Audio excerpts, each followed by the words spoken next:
Muy buenos días, estimados estudiantes, señoritas, caballero de segundo año de bachillerato B. Sean bienvenidos a esta nuevo inicio de semana, ¿verdad? Y a este inicio de la jornada escolar de este día. Espero que se encuentren bien y que vengan con la mejor disposición, ¿verdad? A poder aportar, a poder participar, para que la clase se vuelva un tanto más dinámica y que cuente pues con ese apoyo, ¿verdad? De parte de ustedes. Sean bienvenidos y bienvenidas. Primero, preguntar si se escucha bien. Me confirman, por favor.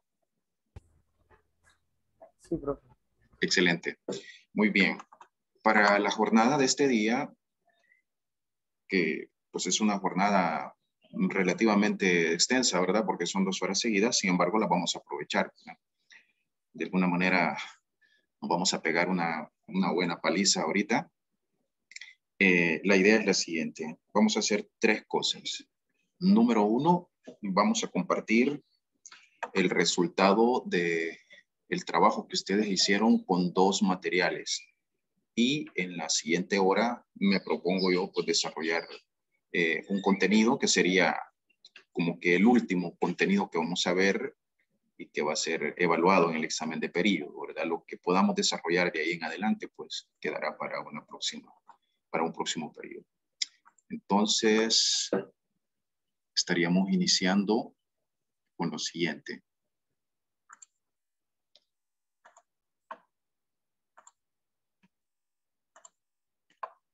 Bien.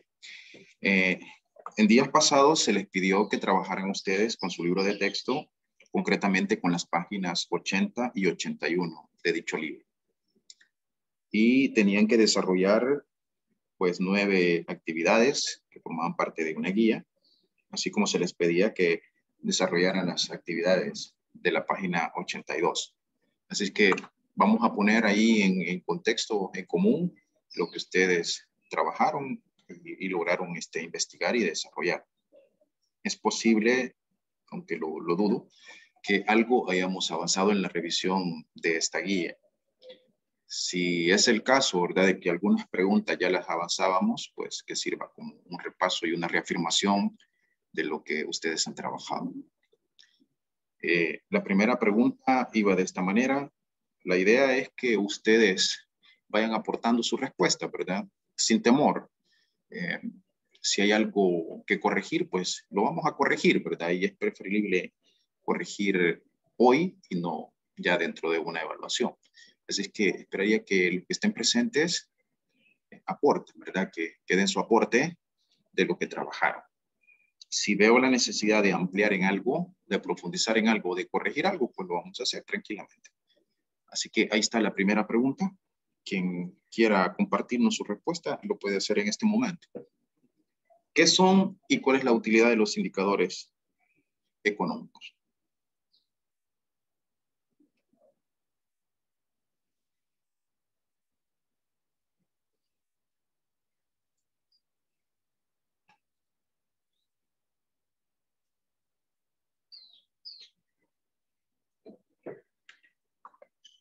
Dale, Guillermo, te escuchamos. Pues yo le puse que son los datos estadísticos que miden el desempeño económico de un país y nos permiten saber cómo está la economía en un momento dado y compararlo con el resto del mundo. Muy bien, Guillermo. Me parece tu respuesta, me parece muy adecuada, muy pertinente. Si alguien quiere agregar algo o la desarrolló la respuesta de otra manera, comparta, por favor. Y de esa manera vamos construyendo, ¿verdad?, la respuesta.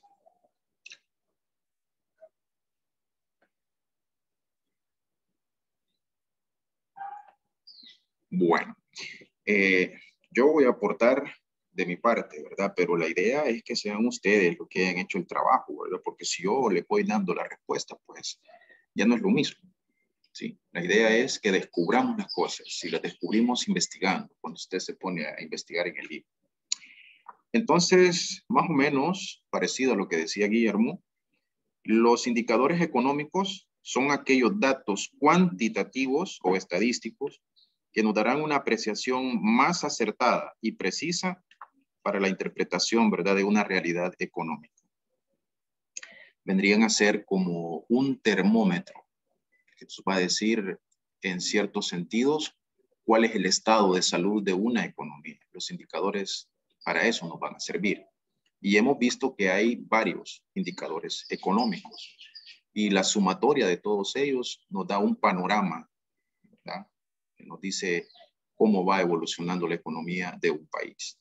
Algunos de los indicadores que vimos la semana pasada o antepasada serían, por ejemplo, la inflación es un indicador macroeconómico, el crecimiento económico, el PIB per cápita, cómo está la balanza comercial, cómo se está comportando, cómo se están comportando los precios, ¿verdad?, en nuestro país. Esos son algunos de los indicadores económicos que nos van a dar una idea de cómo está funcionando la economía.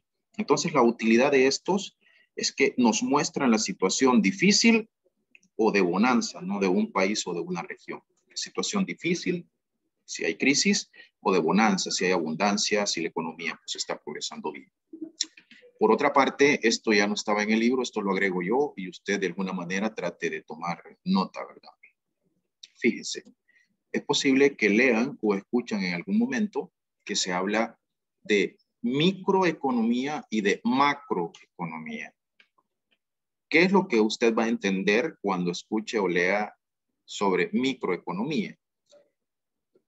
Cuando se utiliza el término microeconomía es para referirse a las empresas y a cómo está la situación de las familias. La microeconomía es entonces para esas unidades, para las empresas, ¿verdad? O para las familias. Entonces, ahí nos estamos refiriendo a la microeconomía, cómo están funcionando estas unidades.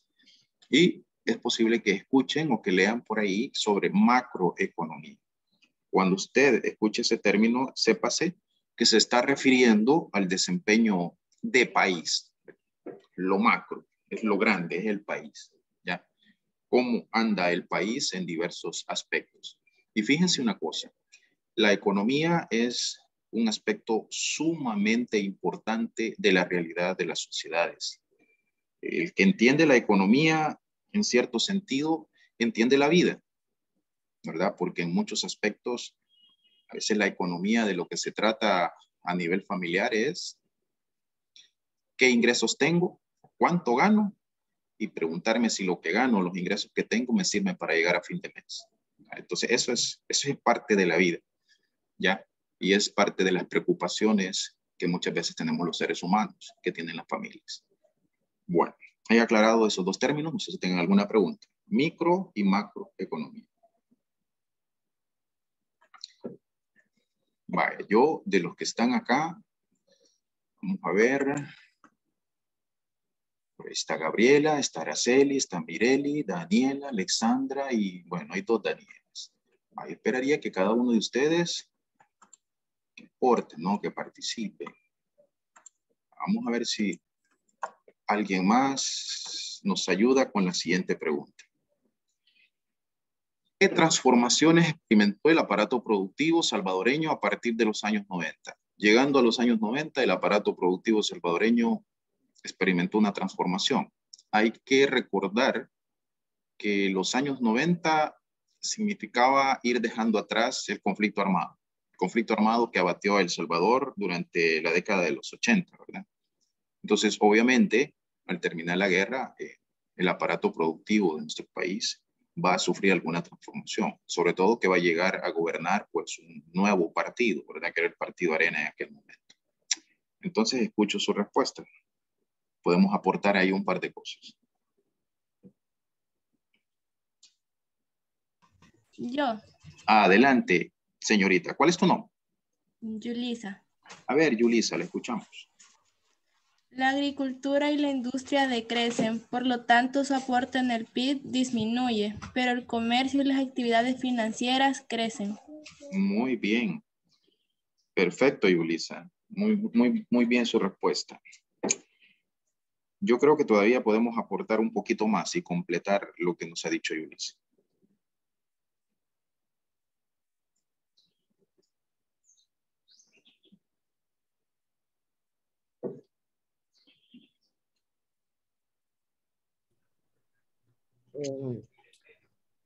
También se da una estabilización de los indicadores macroeconómicos debido al incremento de los flujos externos de divisas, especialmente de las remesas familiares.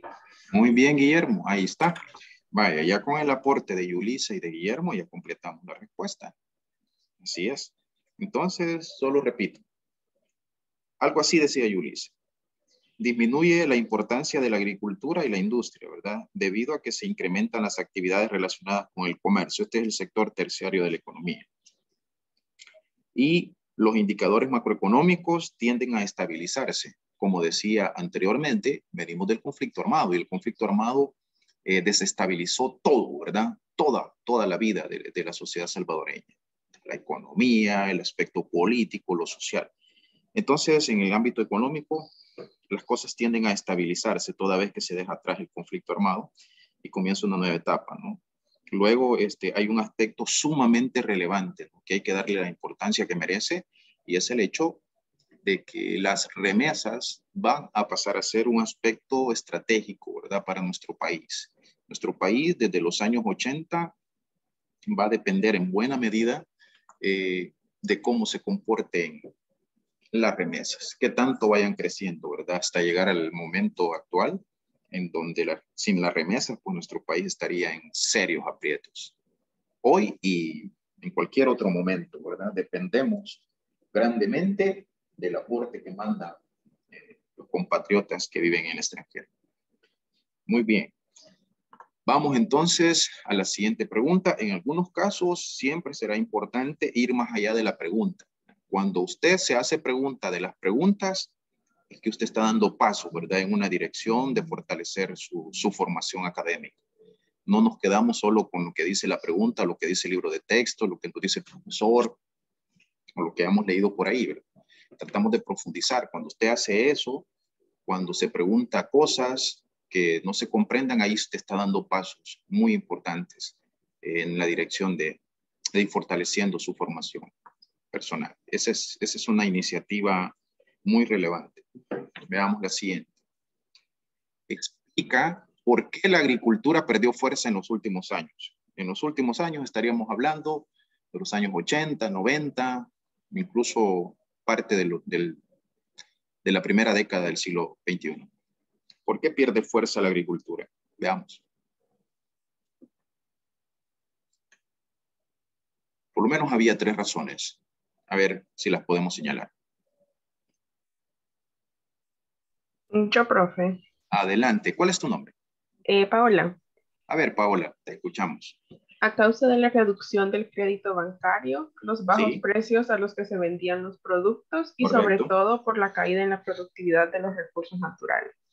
Excelente, Paola. Ha sido usted, pero muy precisa. Ahí están, ¿verdad? Las 3 razones. Las ha señalado perfectamente.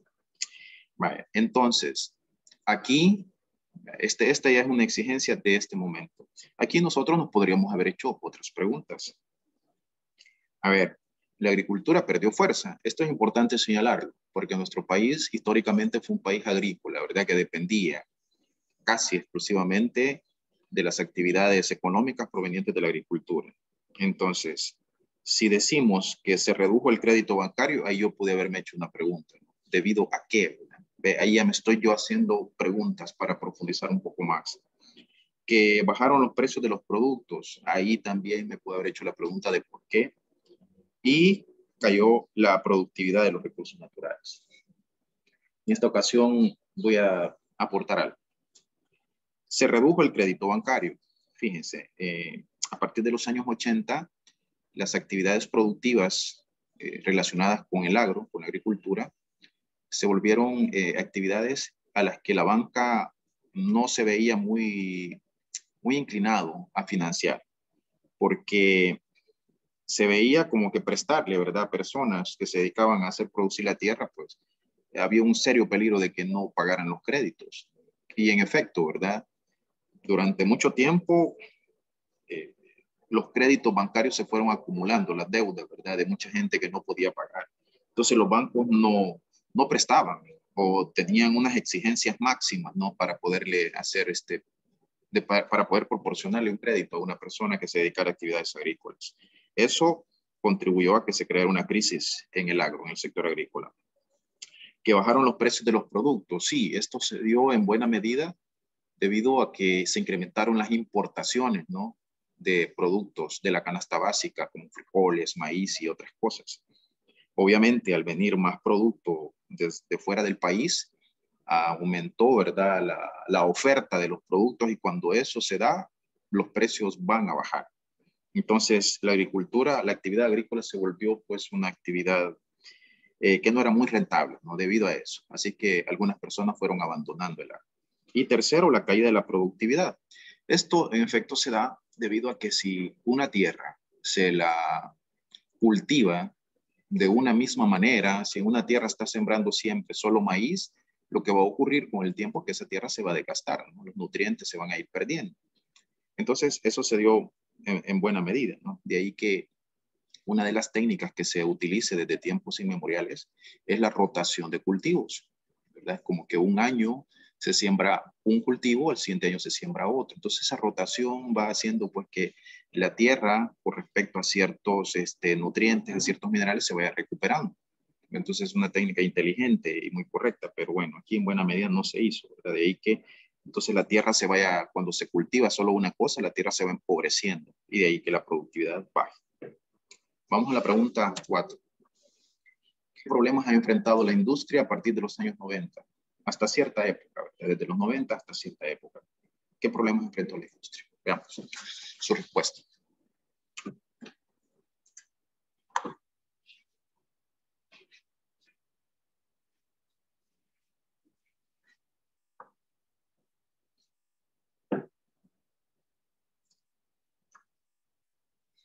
Uh-huh.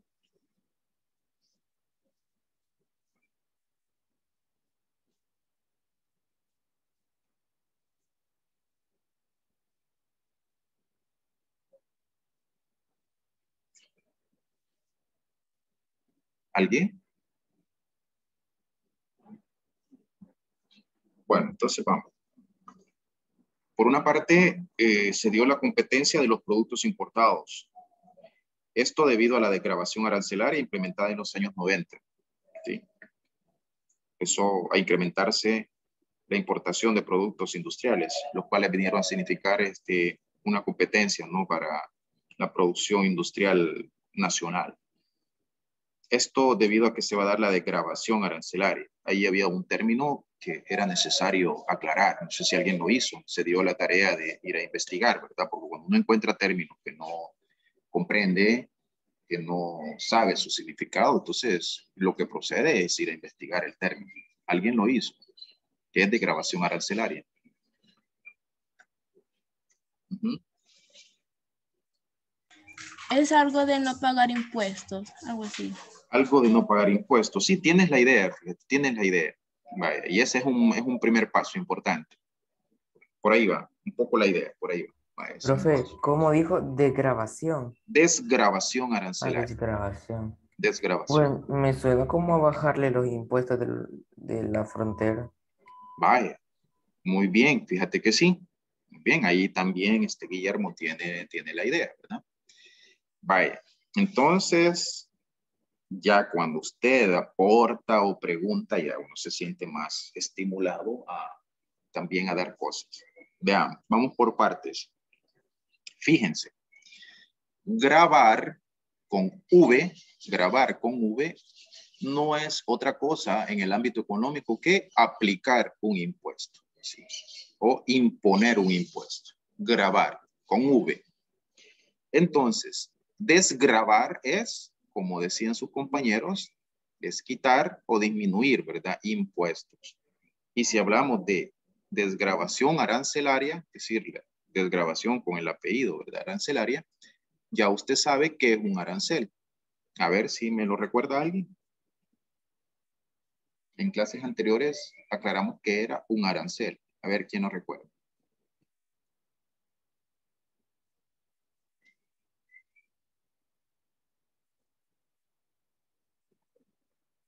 Son dos palabras, básicamente.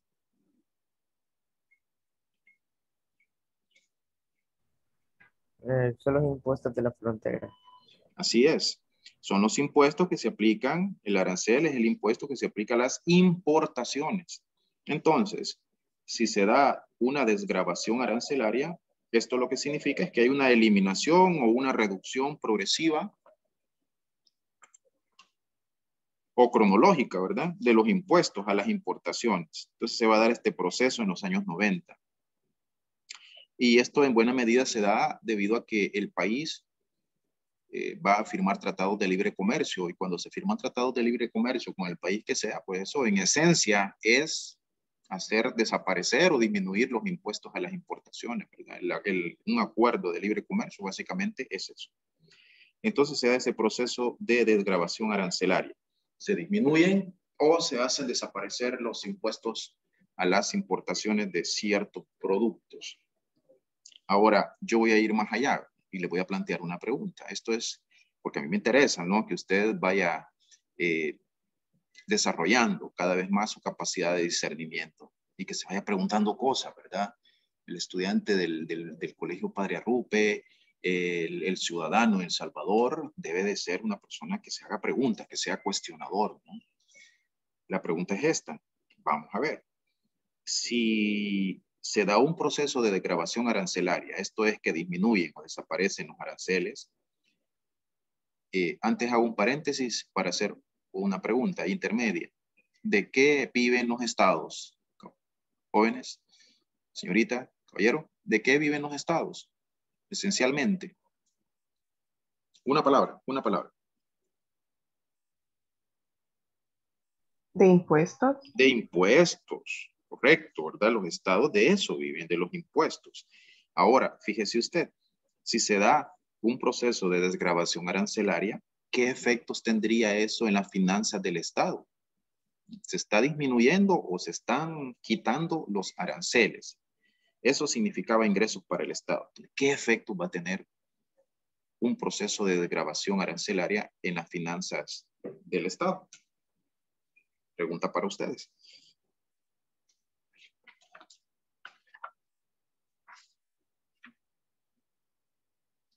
Profe, A ver, dime bien. cuando se hacen estas desgravaciones es en los tratados de libre comercio, ¿verdad? Principalmente, sí. Y cuando se hace esto, o sea, esto significaría una pérdida, ¿verdad? Pero ¿qué consigue el Estado haciendo esto? Ah, vaya. Hombre, has hecho una pregunta sumamente inteligente, Guillermo. Correcto. Así que, ¿cuál es el propósito que un Estado seguirá al hacer eso, sabiendo que van a perder ingresos? Ajá, muy bien, eso es ir más allá. Correcto. Entonces voy a intentar darte una respuesta. Fíjese, ¿con qué propósito voy a hacer eso yo si sé que esto va a afectar mis finanzas? Bueno, básicamente sería lo siguiente. Si yo disminuyo o hago desaparecer los aranceles, lo que voy a hacer es que voy a dinamizar el comercio, ¿ya? Voy a dinamizar el comercio. En teoría, se va a incrementar las importaciones de productos y también las exportaciones, ¿verdad? Debido a que ya no habría que pagar ese impuesto. Ahora, el Estado obviamente pierde un ingreso. Ajá. Entonces, no tendría sentido, ¿verdad? Hacer eso. Pero la realidad es que el Estado compensaría esa pérdida, ¿verdad? A través de la eliminación del arancel, compensaría eso con otro impuesto, que sería el IVA. Ya que si se incrementa el comercio, entonces obviamente se va a incrementar la recaudación del IVA. Y de esa manera, pues el Estado estaría compensando la pérdida de aquel ingreso. Incluso es posible que hasta se incremente, ¿verdad? Porque en nuestro caso particular, el caso de El Salvador, el IVA es el impuesto que más ingresos le genera al Estado, ¿sí? El IVA es de todos los impuestos que se aplican en El Salvador, que son 5,000, como 5,000 impuestos. El IVA es el que más aporta, es el que aporta la mayor tajada del ingreso del Estado. Entonces, de alguna manera, se hace con esa intención, ¿verdad? Dinamizar el comercio, ¿sí? Facilitar un poco, ¿verdad? Los exportadores de nuestro país, el que puedan mandar sus productos fuera de las fronteras y dinamizar el comercio, y de esa manera también se va a incrementar otro tipo de ingresos y con eso se estaría compensando. Normalmente, y desde los años 90 hasta el presente, lo más común es que en las relaciones entre los estados, entre los países, se hagan este tipo de tratados. El Salvador tiene firmados tratados con varios países y se hace con ese propósito, ¿no? De facilitar los intercambios comerciales. Hay un tema más adelante que es sobre los tratados de libre comercio, vamos a abordar eso. Bueno, entonces, jóvenes, miren, solo ahí ya hemos aclarado dos términos especializados de economía, ¿verdad? Así que cuando usted escuche esto, pues con propiedad usted ya va a saber de a qué se están refiriendo los especialistas, los economistas, ¿verdad? Oigan, el término gravar con V en el plano económico es aplicar un impuesto y hemos aclarado que es la desgravación arancelaria. Bueno, no sé si tengan alguna pregunta antes de seguir adelante. ¿Alguna duda, alguna pregunta? ¿Algún aporte? Entonces, seguimos. Vamos muy bien, jóvenes. Ahí, ¿verdad? De a poquito hemos ido avanzando y ustedes han ido aportando. Bueno, la siguiente pregunta ya la aclaramos, ¿no? Que era la de grabación arancelaria. ¿Sí? Vamos a la siguiente, entonces. Sería la pregunta 6. Menciona los cambios que experimentó El Salvador en los años 90. Los cambios económicos, ¿verdad? Que experimentó El Salvador en los años 90.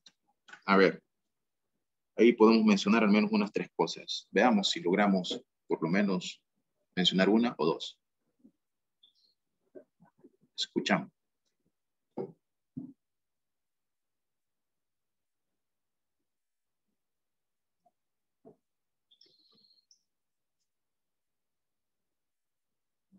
Hmm.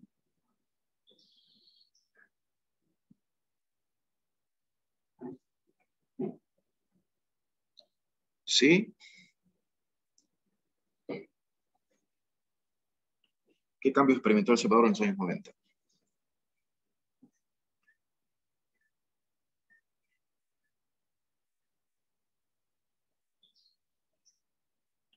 Bueno, vamos entonces. En primer lugar, el crecimiento de los precios internos se desaceleró. El crecimiento de los precios internos se desaceleró. Eso tiene un nombre. Vamos a ver, jóvenes, ¿quién es capaz de decirme cómo se llama eso en una palabra? Se desacelera el crecimiento de los precios. Eso tiene un nombre. ¿Cómo se llama eso? ¿Cómo se llama el proceso sostenido, permanente de crecimiento de los precios?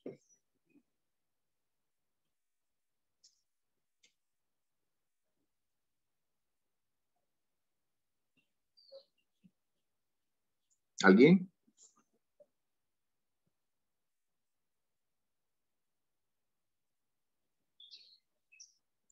Vaya, joven. Esto corresponde a un tema que hemos desarrollado, ¿verdad? En clases pasadas. En teoría es algo que ustedes ya deberían de manejar. ¿Mm? Entonces, si usted no me da la respuesta de temas vistos, por ahí váyase interesando un poco, váyase preocupando un poco, ¿verdad? Porque si no, cuando yo le ponga algunos problemas en algunas evaluaciones, me queda la duda si los va a poder resolver. Así es que, a ver, ¿cómo se le llama el proceso de aumento sostenido de los precios, generalizado de los precios de los productos? Eso tiene un nombre. Eso se llama inflación, ¿sí?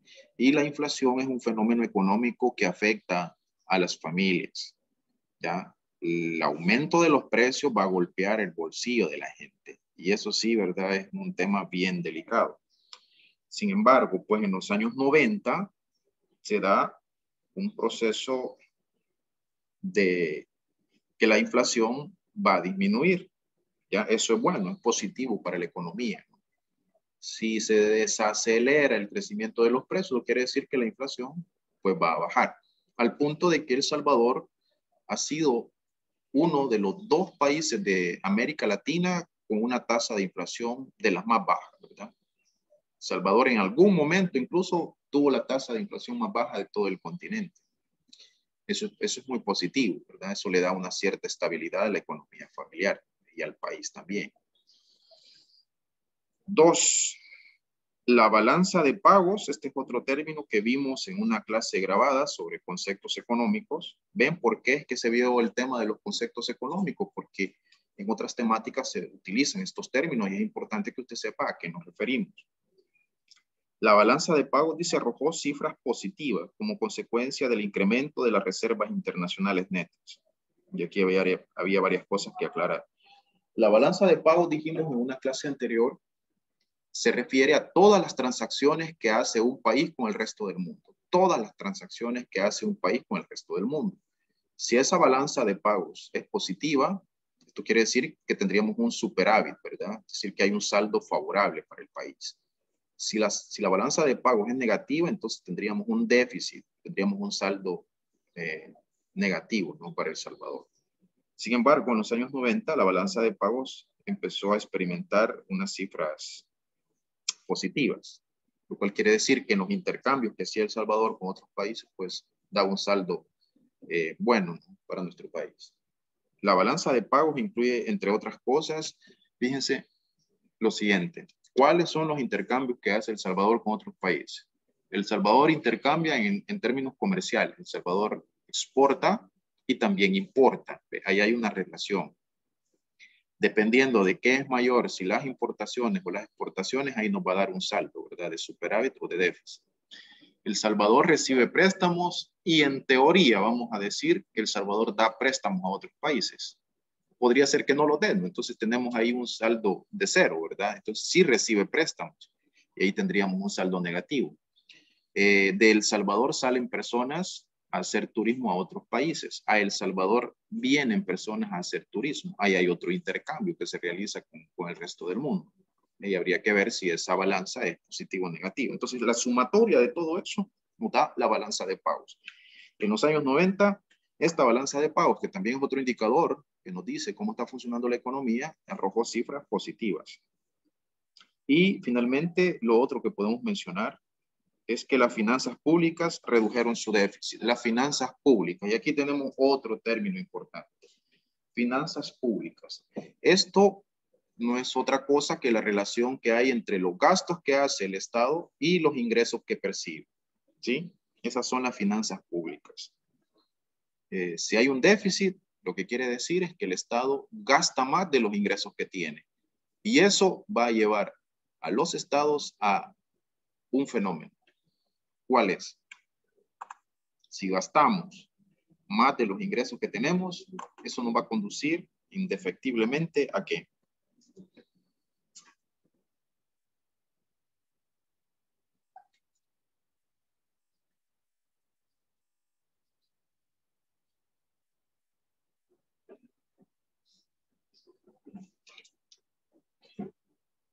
Ajá.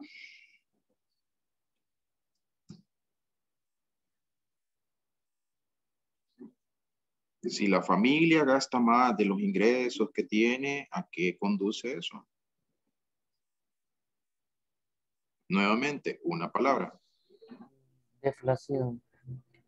No. Ese es otro fenómeno, Guillermo. Ese es otro. Es otra cosa. Pues simple y sencillamente eso nos va a llevar a endeudarnos. Si el Estado gasta más de los ingresos que percibe, se va a ir endeudando, ¿verdad? Entonces es importante por eso atacar ese problema, ¿no? El problema de las finanzas públicas, ¿verdad? Si hay un déficit, pues la labor del gobierno tiene que ser reducir ese déficit, porque si no te vas a estar endeudando. Y es lo que le está ocurriendo a El Salvador desde hace mucho tiempo. Y en estos tiempos de pandemia, mucho más, ¿verdad? El país se ha endeudado a un ritmo, pero tremendamente acelerado, ¿verdad? Y eso sí es preocupante, porque luego tendrás que dedicar buena parte de tu presupuesto al pago, ¿verdad? De esas deudas, y eso te va a desestabilizar. Y eso es un tema muy delicado. Bueno, en los años 90, sin embargo, pues hubo un aspecto positivo, ¿verdad? El déficit de las finanzas públicas, es decir, de esa relación entre lo que el Estado gasta y lo que percibe, pues mostró una reducción, ¿verdad? Eso fue bueno también. Por ahí yo le voy a dejar a usted que investigue un término, o si ya lo hizo, pues me lo dice en este momento. Habla, en la respuesta a esta pregunta, habla de las reservas internacionales. Si alguien tiene la respuesta, me la dice. Si no, ahí le dejo la inquietud. Le investiga ese término. Se lo podría yo preguntar más adelante. Si alguien lo tiene, me lo dice. Y si no, le queda de tarea y lo dejo a su responsabilidad. Si no lo tiene ahorita, lo puede investigar y en la siguiente clase, que es mañana, usted me dice tal cosa. O si tiene deditos rápidos, inmediatamente ahorita puede meterse a internet y ver qué información puede extraer. Si no la tiene en este momento, pues tal vez más adelante sale. Avanzo, ¿verdad? Por el tiempo. La siguiente pregunta, le pedía que explicara qué es el déficit fiscal. Vamos a ver, ¿quién nos da su aporte ahí? Déficit fiscal.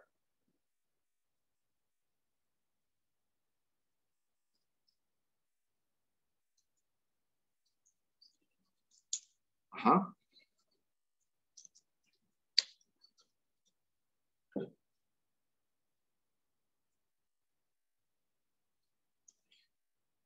Bueno, el déficit fiscal es la diferencia entre los ingresos y los egresos del Estado. Ese es el déficit fiscal. La diferencia entre lo que el Estado gasta y entre los ingresos que percibe. Si lo que gasta es mayor que los ingresos, estamos hablando de déficit fiscal y este es un tema delicado también. Si hay déficit fiscal, esto quiere decir entonces que el presupuesto general de la nación va a tener una cantidad de dinero que le hace falta, ¿verdad? Para poder satisfacer necesidades. Y como decía anteriormente, el déficit fiscal te va a llevar al endeudamiento, porque aquellos compromisos económicos que se tengan, vas a tener que financiarlos de alguna manera. Y lo más común es a través de los créditos, ¿verdad? No te va a quedar más alternativa. Entonces el déficit fiscal es otro tema económico que representa un problema delicado. El déficit fiscal te puede llevar a que no se atiendan ciertas necesidades de la población, ¿sí? Porque el dinero no alcanza, ¿no? Eso puede hacer que disminuya la atención de salud o que muestre deficiencia, ¿verdad? Este servicio, también a que muestre deficiencias, por ejemplo, la educación y así, ¿verdad? Que las carreteras no se logren mejorar o arreglar, ¿verdad? En su totalidad, porque el dinero ya no alcanza y ahí, ¿verdad? Entonces, muchos aspectos de la vida de nuestro país va a ir sufriendo, ¿no? Porque el dinero no alcanza. O si querés que más o menos te alcance el dinero, vas a tener que endeudarte. Pero al final de cuentas, el endeudamiento no es infinito, ¿no? Un endeudamiento excesivo va a hacer que tus finanzas se resientan y te va a llevar a problemas serios. Te va a llevar a problemas serios porque en algún momento vas a tener que pagar, ¿verdad? Lo que debes.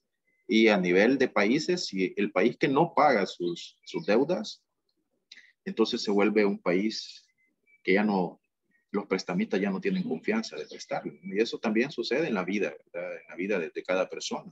Si tú no honras tus compromisos, tus deudas, obviamente nadie te va a querer prestar, ¿verdad?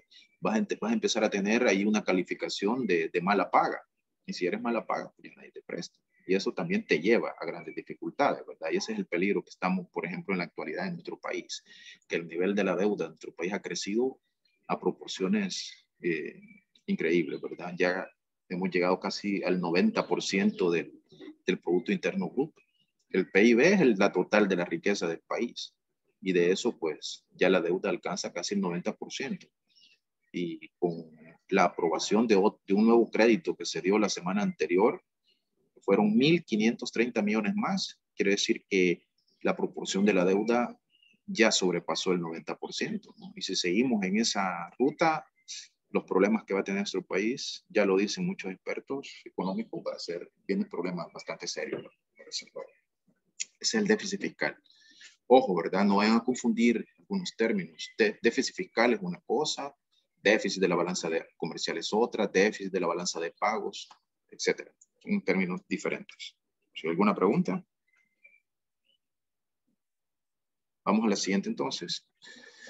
Se le pedía que detallara la evolución que experimentaron las remesas, ¿verdad? Y cuál es la importancia que estas tenían para El Salvador. A ver, si hay respuesta, excelente. Si no la hay, pues salto a la siguiente y ahí le queda, ¿verdad? La tarea a usted de que complete esa respuesta. Ajá. ¿Va a haber algún aporte en cuanto a esta?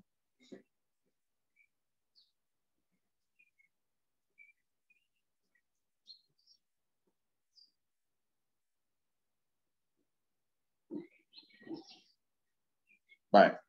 Si no hay una respuesta, le dejo ahí la tarea de que la complete. Este tema de las remesas es seguro punto de evaluación más adelante. No lo digo como términos de amenaza, no solo que es real, ¿verdad? Ya que es un punto importante. Así que le dejo a usted la tarea de que complete. Si no la tenía la respuesta, hágalo, ¿verdad? Y mañana será la oportunidad para que usted me diga, mire, yo tal cosa. Y chévere, ahí le escuchamos. Pasamos entonces a la siguiente. ¿Por qué se dice que El Salvador vive en una economía artificial? ¿Por qué se dice que El Salvador vive en una economía artificial? ¿Tenemos alguna respuesta a esta interrogante?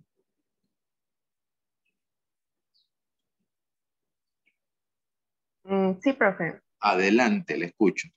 Porque no se puede mantener por sí misma con la producción interna y las exportaciones, sino que gracias a las remesas que recibe.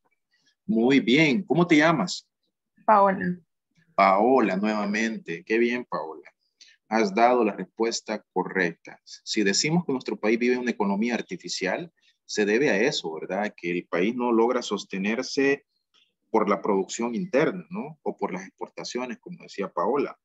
Y entonces eso nos lleva a depender en buena medida de las remesas. ¿Ve? Entonces dependemos de un factor económico externo.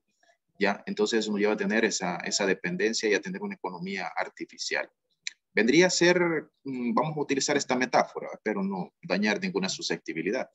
Es como el caso de una persona que se encuentra en una situación de salud muy delicada, ¿verdad? Que la lleva pues a estar sobreviviendo, está entubada y está sobreviviendo porque hay una máquina que le está aportando el oxígeno, ¿verdad? Una persona que ya no logra responder por sus propios medios, ¿verdad? Entonces, a través de una máquina, le van a estar proporcionando el oxígeno. Entonces, ahí ya estamos teniendo una vida artificial, ¿verdad? Ya no está por nuestros propios medios, sino que gracias a un factor externo, ¿no?, que estamos sosteniendo. Entonces, es el caso de la economía de nuestro país, ¿verdad? Dependemos, pero exageradamente, de las remesas.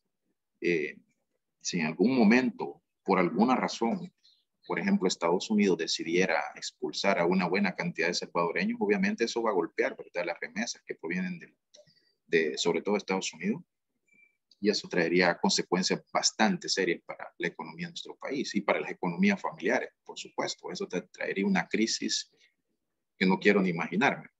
Entonces, ahí está. Tenemos entonces una economía de alguna manera artificial, debido a lo señalado. Bueno, dicho eso, paso a hacer unas preguntas y vamos a dar una respuesta inmediata. Quizás no tengamos los datos, sino aquí se los voy a proporcionar.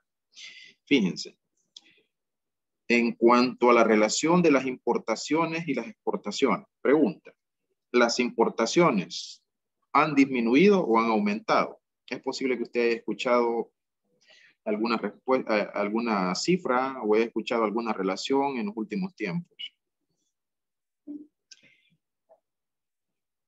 Bueno, déjeme decirle que en el último año las importaciones en nuestro país aumentaron. Las exportaciones también aumentaron, ¿ve? Aumentaron ambos.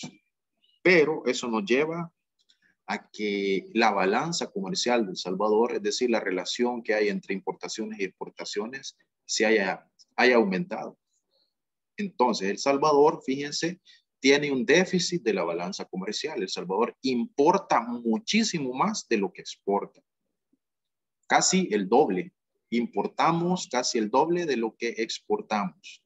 Creo que importamos algo así como el equivalente a unos 12,000 millones de dólares y exportamos un poco menos de los 6,000 millones de dólares. Entonces tenemos una balanza comercial muy deficitaria. Eso también no deja de ser un problema. ¿Cómo es que El Salvador logra importar tanto? ¿Sí? ¿Cómo lo hace? Bueno, eso es debido y gracias a un fenómeno del que acabamos de hablar. ¿Por qué es que El Salvador puede importar tanto si casi no produce? Y que lo lleva a tener un comercio bastante vigoroso, porque si ustedes lo notan, casi en cada esquina hay un centro comercial, un supermercado. Estoy exagerando un poco, ¿verdad? Pero hay bastante comercio. Entonces, ¿cómo es que El Salvador puede tener un comercio tan vigoroso? Hay una explicación a todo esto. Es una palabra, otra vez. Y la hemos hablado hace un momentito. Esto es gracias a las... Exactamente, a las remesas. Miren cómo es de estratégico, de importante las remesas en nuestro país. Las remesas son las que permiten, ¿verdad?, sostenerse. Ahí el país se va sosteniendo gracias a eso. Entonces, ojo, ¿verdad? Hay que cuidar mucho con el tema ese, ¿verdad? Y eso implica conseguir que los compatriotas logren mantenerse en Estados Unidos, ¿ya? Por eso es que a veces puede ser hasta un tanto hipócrita cuando los gobiernos hablan de capturar coyotes o de que quieren parar la migración, ¿verdad? Porque en el caso nuestro, la verdad es que el país depende de aquello, depende de expulsar salvadoreños, y eso no deja de ser algo muy triste, ¿verdad? Y algo doloroso por todo lo que implica, ¿verdad? Porque detrás de una remesa hay implicaciones bastante duras, ¿verdad? Hay una realidad dura y todo lo que eso conlleva. Un salvadoreño se va para otro país, en el caso de mirar a Estados Unidos, pues ahí se va a dar un problema, ¿verdad? De desintegración familiar y otras cosas. Detrás de una remesa hay a veces una realidad que puede ser un tanto dramática, ¿verdad? Bueno, jóvenes, y le voy a dejar una pequeña tarea, y es la siguiente. Yo les voy a preguntar mañana, por ejemplo, una pregunta importante que podemos hacernos es, fíjense, un fenómeno que sucede todos los días. Los precios suben, los precios bajan. ¿Ve? Eso es una constante. Los precios están subiendo y están bajando. La pregunta sería, ¿por qué? ¿Por qué es que los precios suben y por qué es que los precios bajan? Le voy a dejar esa inquietud y ojalá mañana alguien de iniciativa propia me pueda decir, profe, usted planteó esto y yo pues tengo esta respuesta o tengo este aporte, ¿verdad? Y por humildes que sean las cosas, para mí es importante cuando ustedes participan y aportan, ¿verdad? Aunque sean cosas sencillas, yo las valoro enormemente. Bueno, chicos, entonces, dentro de todas las cosas, fíjense, hemos hablado de grabación arancelaria, hemos hablado de esos términos, ¿verdad? Y les he dejado también la tarea de que investiguen qué es eso de las reservas internacionales. Bueno, entre otras, hemos hablado del déficit fiscal, hemos utilizado varios términos y hemos tratado de aclararlos. Y finalmente, se les pedía que hicieran las actividades de la página 83 de su libro de texto. Resolver las actividades de la página 83. Eran 3 cosas. Si las hicimos, jóvenes, este es el momento para que aportemos nuestras respuestas. Era de trabajar ahí en el libro, era resolver 3 cosas. Lo hicimos, díganme con toda honestidad. Si alguien lo hizo, pues adelante, ¿verdad? Compartan sus respuestas.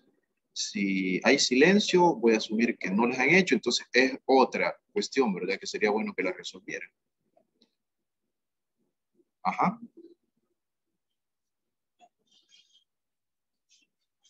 Página 83. Había una cronología, había un mapas y gráficos, dice, y luego había una relación pasado-presente. Vale. Si el tiempo no lo permite, tal vez al final de la clase haya un espacio para que ustedes puedan dedicar unos minutos a resolver esto. Es importante también. Todas estas cosas pueden ser evaluadas en el futuro. Entonces, si no hay respuesta, voy a asumir que no lo han trabajado. Pero nos quedamos, fíjense, yo por ahí me llevo las 3 cosas que esperaría que mañana alguien tenga la iniciativa de abordar o de aportar. Vale, esta parte entonces la voy a dejar hasta acá. Vamos a lo siguiente, así sin mucho respiro.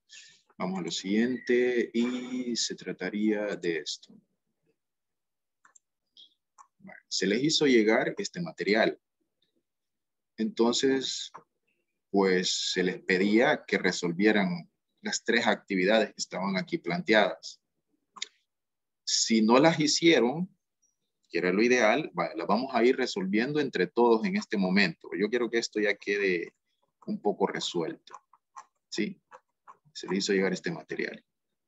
La otra vez, cuando fue la semana antepasada, ¿no? Cuando fue el tema de la vacunación, que se nos pidió a los profesores que grabáramos una clase con un tema, pues yo les mandé grabada el tema de los conceptos económicos básicos. Y parte de esos conceptos económicos era ver los sectores de la actividad económica o los sectores de la producción. Ahí veíamos que eran básicamente 3, ¿verdad? El sector primario, secundario y terciario, y cada uno de estos sectores incluye una serie de actividades. Esta actividad era para que usted pudiera afianzar, ¿verdad? El conocimiento y el manejo de esa temática. Vale, entonces, en primer lugar, dice actividad, la A, que está dividida en 2 cosas. 1, dice, observa las imágenes de la página 2, ya las voy a mostrar, y describe todas las actividades económicas que aparecen en ellas. Hay una breve descripción. Y luego dice, intenta clasificar en alguno de los 3 sectores económicos, ya sea primario, secundario o terciario, las diferentes actividades. Entonces, vamos a ver, nos desplazamos y ahí estaban las imágenes. Vale, ahí ustedes me van a ir diciendo. Si tienen a la mano el material, pues sería excelente, ¿verdad? Para que nos facilite. La idea es que usted, ya con ver las imágenes, usted sepa decir, ¿verdad? Con mucha habilidad a qué sector pertenece. Vale, tenemos la imagen número 1. Esa actividad podríamos decir que es la actividad forestal o la llamada también silvicultura. Allá hice la descripción. ¿A qué sector de la economía pertenece? Ahí me va a dar usted la respuesta. ¿Va? Primario, secundario, terciario. A ver si somos ágiles en dar la respuesta. Si nos equivocamos no pasa nada, ¿verdad? Entonces corregimos y seguimos adelante. Ajá.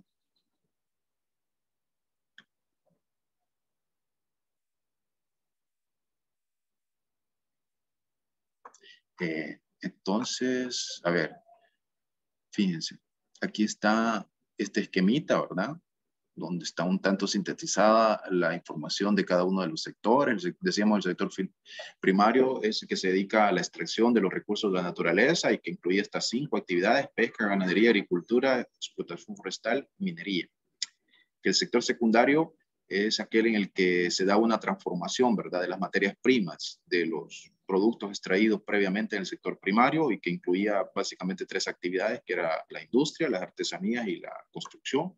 Y finalmente el sector terciario, del que dijimos pues que en este sector no se producía nada, sino que se prestan variados servicios, ¿verdad? Y se incluyen una serie de actividades muy variadas.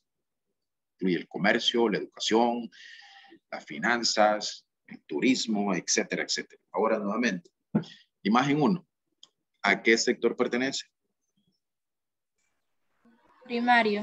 Exactamente, correcto. Si es la imagen 1, la silvicultura, la actividad forestal pertenece al sector primario. Vamos a la 2. Estamos aquí en la industria automotriz. ¿Este pertenece al sector? Secundario. ¿Hola? Secundario. Secundario, correcto. 3. Estamos en una actividad de procesamiento ahí de carne, ¿verdad? ¿A qué sector pertenece esto?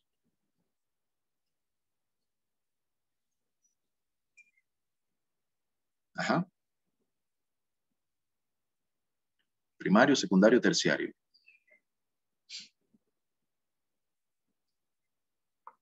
Imagen 3. Imagen 3 a la 1, a las 2.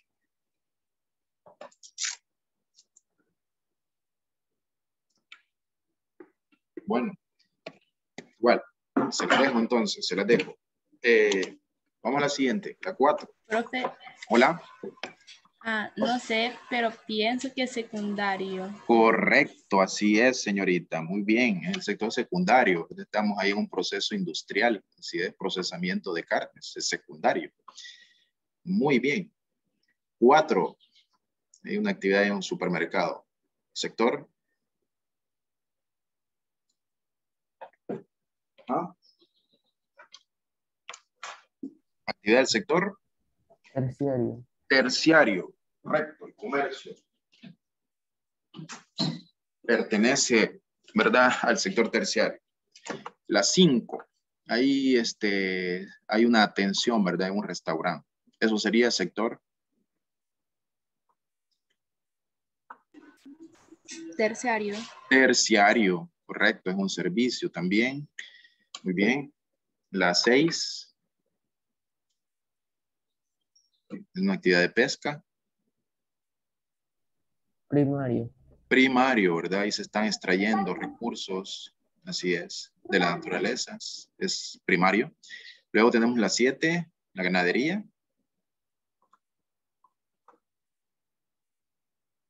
Ajá, vamos, rápido.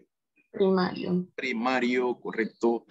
La 8, ahí está una dependiente en una farmacia. Esto es sector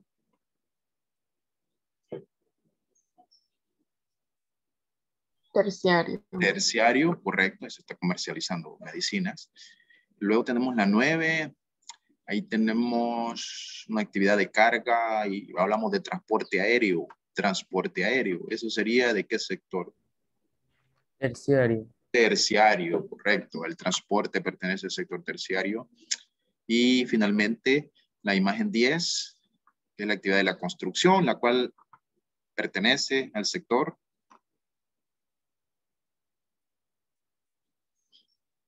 Ajá.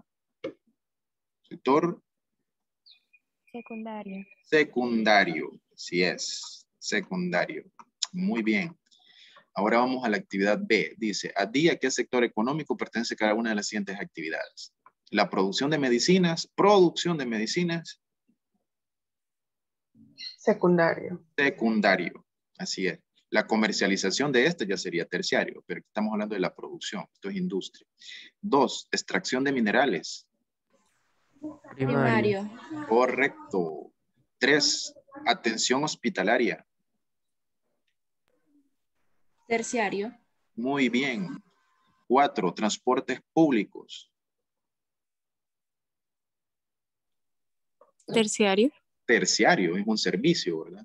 Correcto. 5, fabricación de papel. Secundario. Secundario, sí es, eso es industria. 6, producción de energía.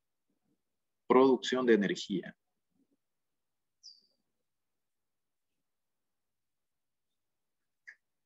Quizás sea la más difícil en todo caso, pero la producción de energía, ¿a qué sector pertenece? Secundario. Secundario, correcto. Si se tratara de la distribución de la energía, ahí ya sería terciario, ya sería un servicio. Pero la producción sí es secundario, efectivamente. Cría de ganado. Primario. Primario. 8, construcción de viviendas.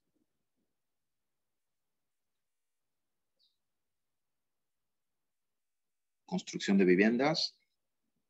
Secundario. Secundario. Ya. 9, educación. Terciario. Terciario. Así es, un servicio. Y finalmente la 10, que son las artesanías. Secundario. Secundario. Perfecto. Jovencitos, muy bien.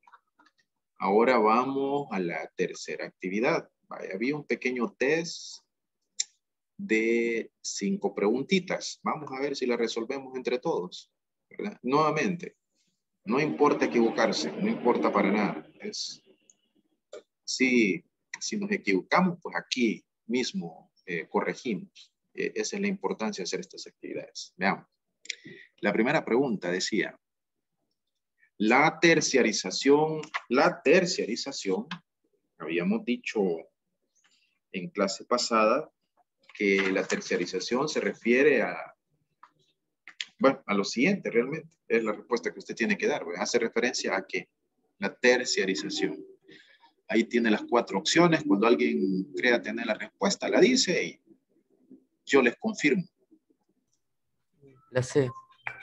La respuesta estaría en literal C. Veamos. Dice, A, la actividad desarrollada por terceros. No, no es eso. B, la actividad llevada a cabo en el exterior. Nada que ver.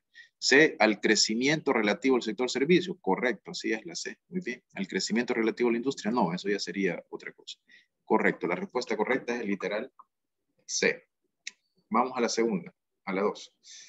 Las actividades relacionadas con la naturaleza se integran ¿en cuál de los siguientes sectores? Las actividades relacionadas con la naturaleza se integran ¿en cuál sector?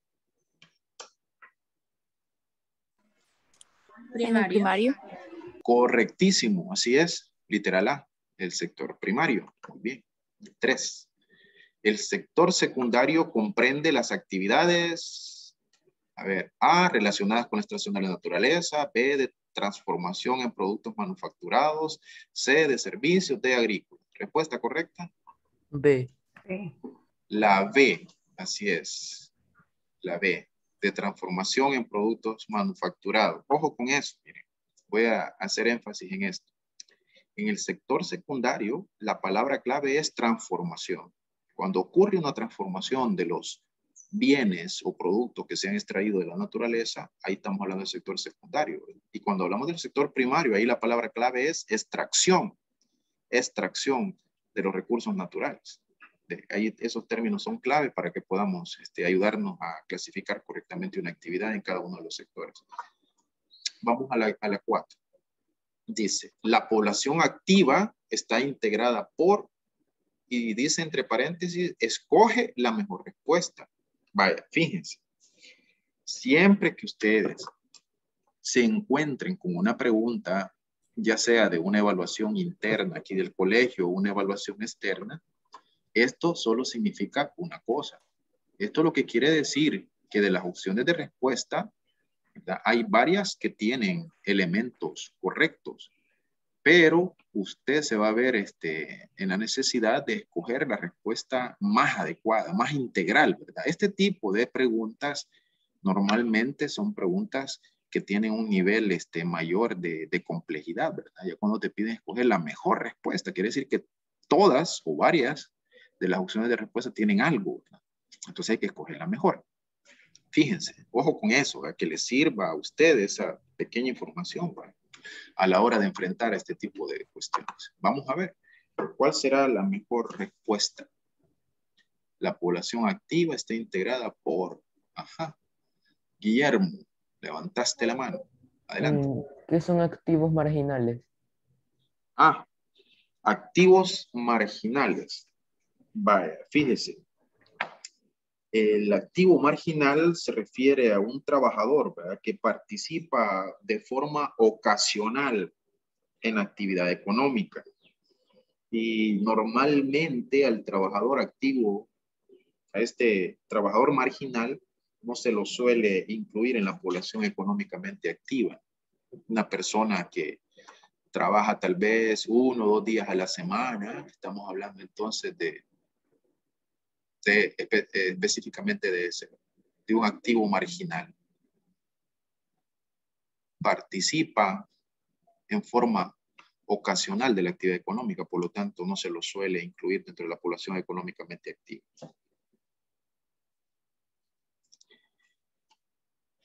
Pero haberte aclarado ahí, Guillermo. Entonces, la mejor respuesta a la pregunta, ¿cuál cree usted que es?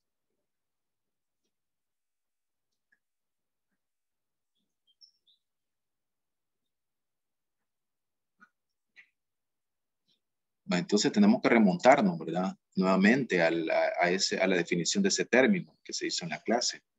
Lo voy a recordar, ¿verdad? A ver, para ayudar. Ajá, dime. Quizás la... La A dice Guillermo, me parece que una de las señoritas quería aportar algo. Adelante. Sí, le iba a decir que la opción A. La A también, vaya. Muy bien. Va, bien.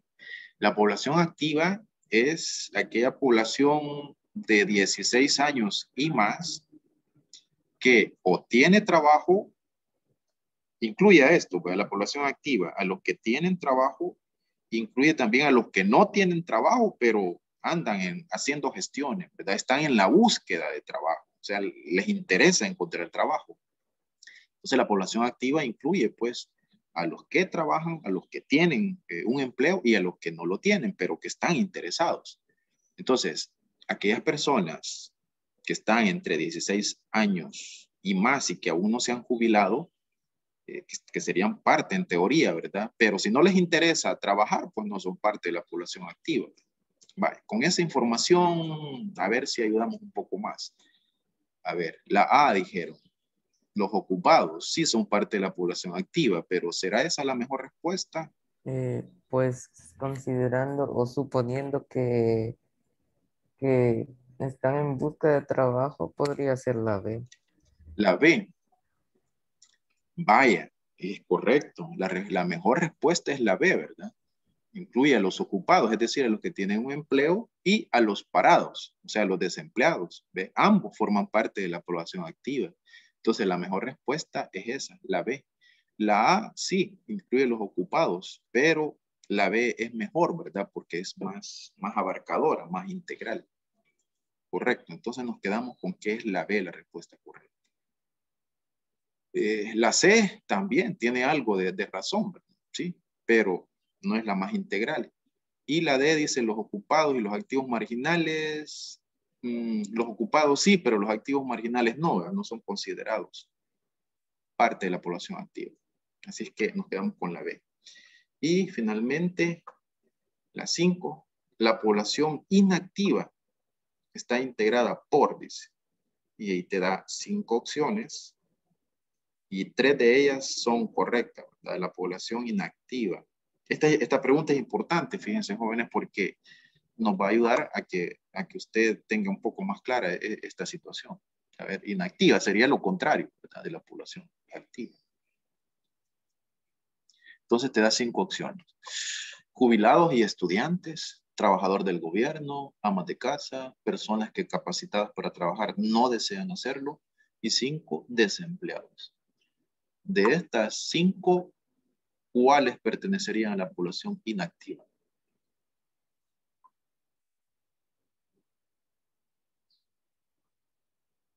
Si quieren, vamos por partes. ¿Los jubilados y los estudiantes serán parte de la población inactiva? Sí. Sí, ¿verdad? Los jubilados porque ya salieron del mercado laboral y el estudiante pues también, ¿verdad? Porque pues sí, el estudiante tiene que dedicarse a eso, ¿no? A sus estudios, mientras papá y mamá pueden solventar ahí los gastos, pues hay que aprovechar, ¿verdad? Entonces el estudiante en teoría no está interesado en trabajar, entonces forma parte de la población inactiva, correcto.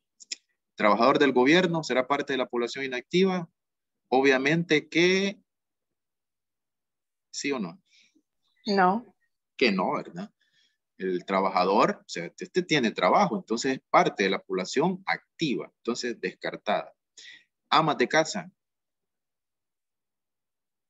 ¿formarán parte de la población inactiva? Por supuesto, claro que por supuesto, seguro que sí o no.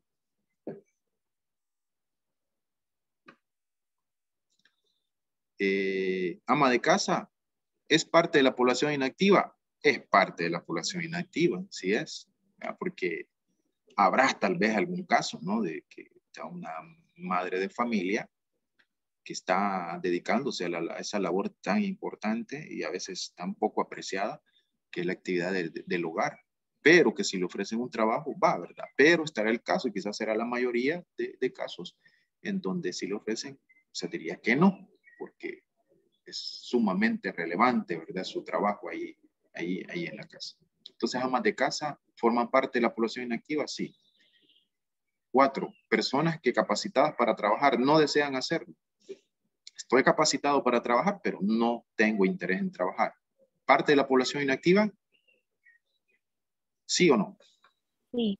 Sí, así es.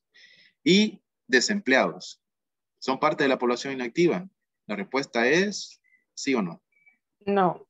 No, ¿verdad? Porque el desempleado, casi en la mayoría de casos, anda buscando trabajo, está interesado. Vale, hoy ya tenemos la respuesta. Entonces la respuesta correcta es el literal.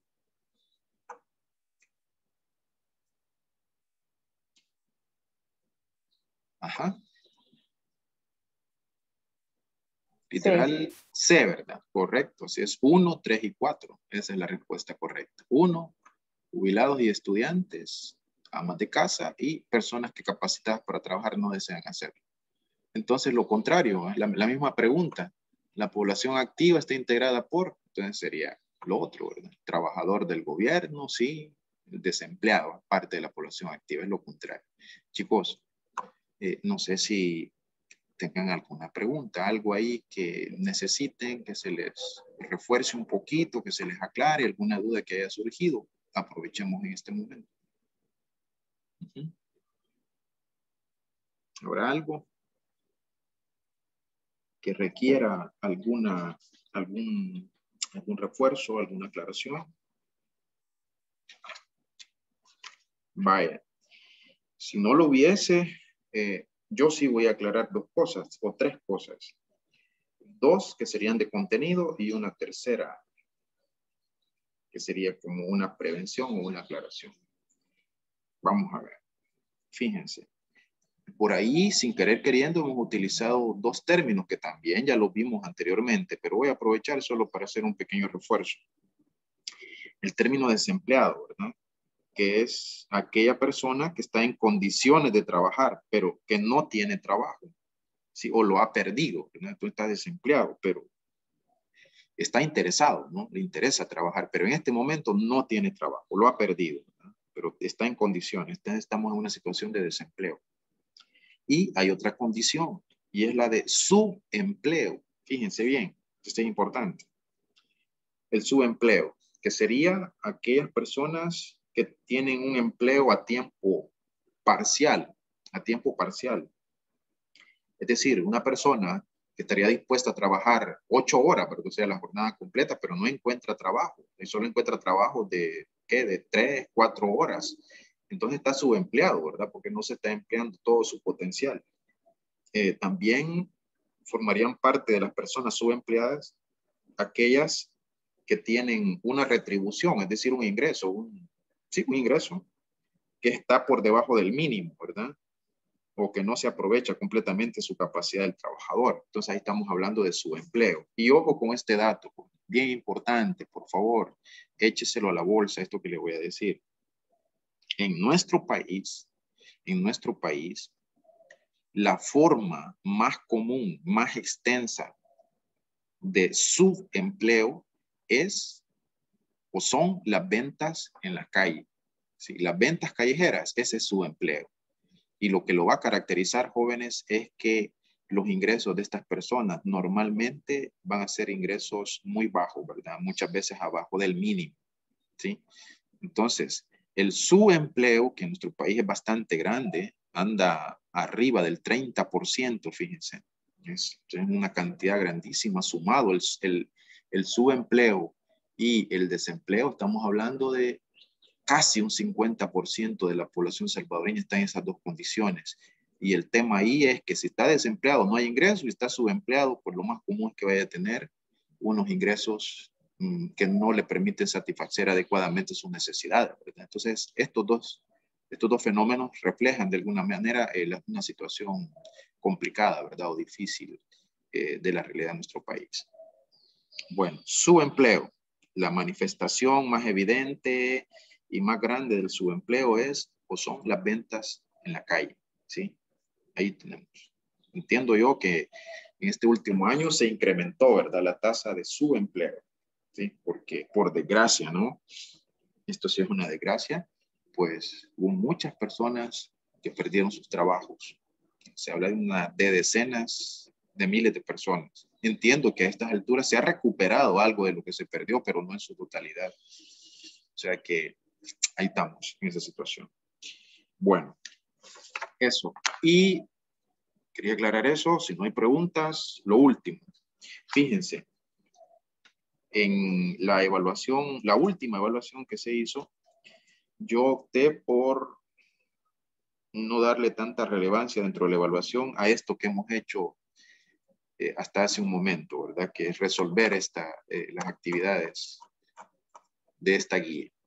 Pero para el examen de periodo, ya estamos hablando de que dentro de un par de semanas comienzan los exámenes de periodo, sí, ¿verdad? Esto va a tener relevancia, ¿no? Yo pretendo incluir en ese examen más de una pregunta de este ejercicio que hemos hecho.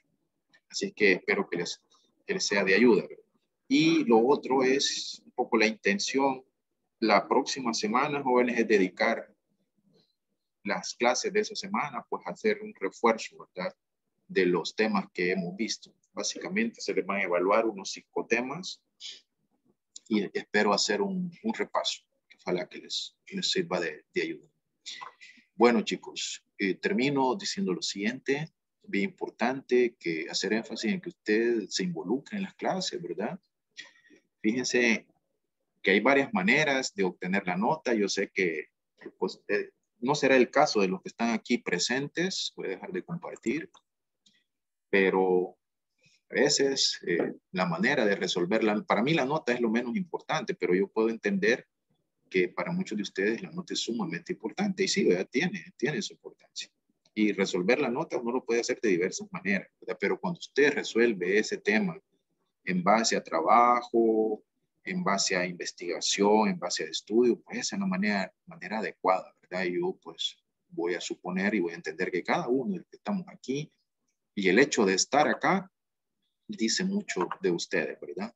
Que están en un tema de interesarse en su formación.